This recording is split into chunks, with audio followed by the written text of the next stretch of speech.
Man City 2, Arsenal 1, and the immediate feeling is just, I don't know, just weird, really. It's obviously I'm upset by the fact that we lost, but at the same time we looked more lively today. It looks like we actually went for it. We were actually trying to score goals, so there's a part of me that's almost content because I have a little bit more hope, kind of like leading into these last couple of fixtures and thinking that we might actually be able to win the games we're supposed to win. City still has a couple of away games that are very, very tough. Although if I was a betting man right now, I'd put all my money on City winning the league. I think is just the momentum is with them. They'll probably have the goal difference. They're the much higher goal scoring side. And if you were to tell me that City's not going to drop any more points, I wouldn't say that's a crazy statement. But at the same time, I have to ask, where was this over the last 3-4 weeks? Where was it? Where was this intensity, this drive, this need to want to go forward, push, and try to actually get the goals? Where was this? And as an Arsenal fan, I think it's very upsetting to see that was in us, and for whatever reason, it just got lost over the last 3-4 weeks, and that's just unacceptable. It's unacceptable. Now, I want to touch on the starting 11. I saw what Arteta was trying to do. Very, very defensive back four. I predicted he was going to pick this back four because he was going to want to try to do his best to neutralize that attacking four from Manchester City, which I think wasn't very brave. Going with Havertz up top was the obvious choice when you're someone who can retain the ball. And going with Eze on the left, I think was also a good choice. But starting with Madueke proved to not be a good decision. I wanted it to be Gabriel Jesus. I think it was obvious that we needed to have as much technical players on the pitch. Odegaard coming back for us was huge. And ultimately, I do think that Lewis Scully would have made a difference for us. I don't think I think Hincapié dealt with Semenyo fairly decently, though I think he did have a lot of help on the left hand side. Mosquera struggled with Doku, but Doku, I think we know, doesn't have a lot of end product. As always, the attack came from Cherki and from O'Reilly, which were the biggest threats on the day. But I genuinely do believe that Lewis Skelly playing for us and inverting and being an extra man in midfield, having more ball carriers, better technical guys on the pitch could have given us an extra platform. And I think in that second half, we should have had more of the ball. I mean, I'm looking at the stats right here. City had 486 passes to Arsenal's 290. Basically 200 more passes than we did. That tells you everything in terms about who was controlling the ball. And when you know that you are struggling for goals, when you know that you are not the most clinical side, then at least put yourself in the position where you are creating more chances and put yourself in a position where you're controlling the ball. And I think that, Hincapié, asking for him to be this, outlet for us in the attack is just not the right thing to do. With the first goal, I mean, some can say poor defending, some can say magical feet from Shirky. The way I see it, that goal kind of encapsulates what Arsenal doesn't have, and that's match winners. And City has that in abundance. They have an Erling Haaland, they have a Semenyo, they have a Shirky, they have match winners. They have guys that can make a goal out of nothing. And unfortunately, Arsenal, we don't have that. We don't have that from a creator. We don't have that from an attacker. And that's the difference in these big games. You need guys that are going to create a goal out of nothing. And unfortunately, we don't have that. We don't. And it doesn't come down to injuries either because Bukayo Saka's not that player either. So that's the first thing. The second goal, poor error from Donnarumma. Fair enough on Havertz being on the press. Great gift from Manchester City. And even with them gifting us a goal, we weren't able to generate another one on our own, which just goes to show how poor we've been in attack. We had a few opportunities. Odegaard was through. Some could argue a bit of a poor pass. Some can say Havertz let it roll across his body way too much. But one thing is for sure, when you're 5-on-2, you should be finishing them away. So that was very poor attacking play from us. As a nice strike of the ball, half chance out of nothing off the post. We had another one that was a deflection off the post, and after that, I think it was pretty obvious that it wasn't going to be our day. And then apart from that, we didn't really generate too much else. And, everyone's saying that we love this corners and goals from a corner and set piece again, ole, ole, and loving all these things. That, yeah, it's great to score corners when you're up against freaking Burnley and you get 17 corners in the game. But when you're playing a big team and you actually need to get a set piece and you need to get an important goal, the corners don't generate shit. In fact, the team that looked the most dangerous on corners today was Manchester City.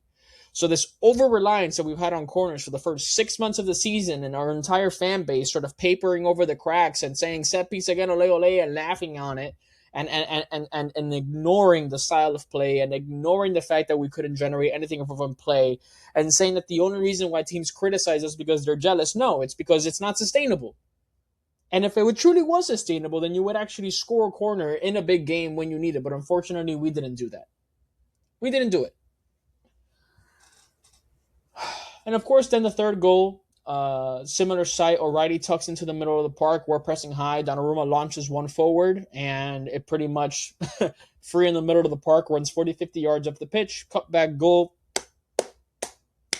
and it's dusted. And if you saw my preview, I pretty much said that the key of the game was whether or not we were going to let O'Reilly play as a midfielder, whether or not we were going to force him to play as a fullback, and he was having way too much joy in the middle of the park. Madueke was not the right choice to start the game, but I don't think Martinelli was the right guy to come on as well, especially in the way that Arteta utilized him. I think having this guy basically play a right wing back role to help out Mosquera, I don't think was the right decision. You know, if you have O'Reilly tucking in and acting as an extra midfielder, where their City is basically playing a 3-3-4, you have to have a winger high and wide that's going to exploit the space and he's going to leave him behind. And you have to force O'Reilly to be in a position where he says, I have to play left back because every single time I'm tucking into the middle of the park and they win the ball, I mean, they're absolutely killing it down my flank. And in fact, what's funny is the majority of our attack actually came down the left-hand side.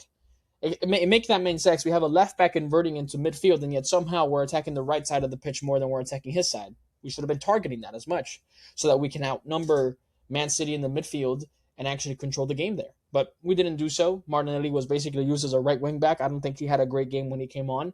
In fact, I think taking him off didn't really give us much, just a little bit more defensive stability. I do think Gabriel Jesus would have given us a bit more technical ability and poise on the ball, especially in the second half when we needed it desperately. And I mean, there was like a period there in that second half where we couldn't string 3-4 passes together. Everything was just hoofing the ball long. It was back and forth. It was a ping pong match. And once again, you know, just technically we couldn't keep up with Manchester City. Same familiar story, same familiar tale.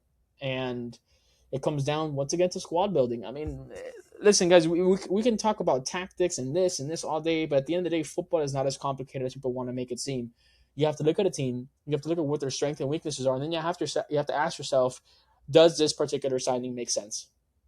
I mean, you look at a lot of the signings that Arteta has made, especially in recent years. It's hard to justify a lot of those signings. It's hard to look at that signing and make sense of the price tag, to make sense of the profile of player. Whether you think he's just good or not, it doesn't really matter. It's about whether or not does this player fit the style of play that we've been seeing that is actually giving us success and is actually, you know, breeding the kind of football that's going to be successful. And when you're facing Manchester City in a big game and you're starting Madueke at right wing, when none of us were able to make sense of that signing, especially the price tag, those things come back to bite you and they cost you. I'm not saying he's the reason why we lost today, but not having another option that can actually do a job there when it was desperately needed shows. Anyways, as the game progressed on, we generated a few more chances, and then lastly there we had a free header. Kai Havertz, you know, free as a bird, couldn't put it away.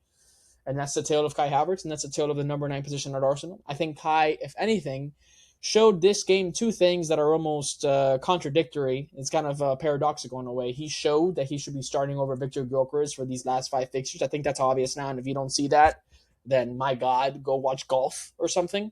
But he also showed that he's not the final solution for us. He showed that he's not the number 9 for us, but neither is Victor Gyökeres. He gave us a lot more in attack. He gave us a lot more in the link-up play. He gave us a lot more even when we went long as well, and his ability to actually win those balls and retain possession and link up the play. But the fact that he missed that last header shows that we still don't have a bad man. And so we either need to change our entire style of play and not have to rely on Victor Gyökeres' link-up play and not have to rely on a striker that actually links the play together by getting more creative midfielders and getting wingers that can actually be a little bit more dangerous on the ball. But we're not going to do that in the next couple of fixtures. That has to be addressed in the summer, and I don't think we're going to either. So I think Kai Havertz starts the remaining games for me if we have any hopes of winning this Premier League title. But he is still not the solution for us in the long term.